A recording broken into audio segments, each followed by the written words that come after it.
الله دی هغه انسان د خپل رحمت نه لري کی هغه انسان دی الله بدبخت کی چې هغه د رمضان میاشت وګوندله د رمضان میاشت په دراغه او دته په دې میاشت کې بخنه ونه شوله داسې عملونه ونه کړه داسې بندګۍ ونه کړې د الله رب العالمین چې د بخنې فیصله شوې دی بد قسمت انسان په رمضان کې الله رضا نه کړی او خسته موقع الله ورکړی و چې هر شپه اعلان کېده چې یا باغی الخير اقبل و یا باغی الشر اقصر د خیر طلبګار تکړه شر مخ کې شنه کو اعمال ته او د شر او د ګناه طلبګار بس دی نو په قلار شاده ګناونو د سلسله دی بند او ارش پچ دې بندگان د اور د جهنم نه آزادېدل ولله عتقاء من النار او الله رب العالمین ارش په بندگان د اور نه آزادې وذلك في كل ليله من رمضان دا رمضان په ارش په کې دا کار کیږي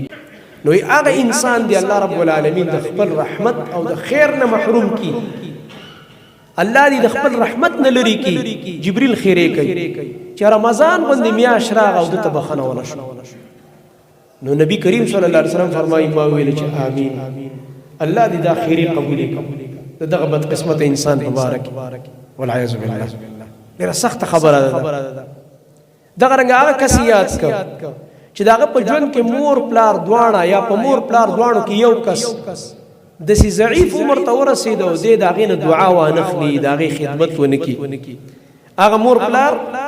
د ډوکوالي نه استاد لپاره منډه ترړې واري استاد لپاره ځان ستړی کړي استاد لپاره هر قسم سخت تیر کړي نن هغه یو خبرې ته محتاج دی یو خدمت ته محتاج دی یو تکلیف کې دی یا کمزوري پر راغه او هغه خوشحاليږي چې داغه یو خدمت کوي کې دی بد قسمت انسان تا چې مور پلار له دعا واخلي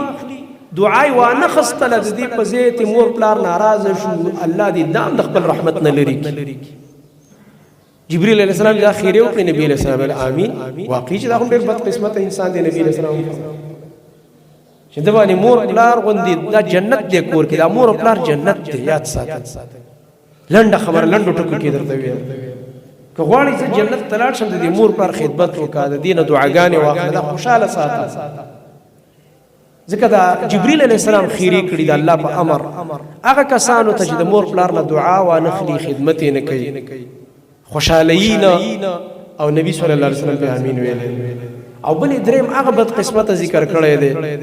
چې وی ستاسو نوم د چا په مخ کې یاد شي د محمد صلی الله علیه وسلم دا پاک او دا خستا او دا مبارک نوم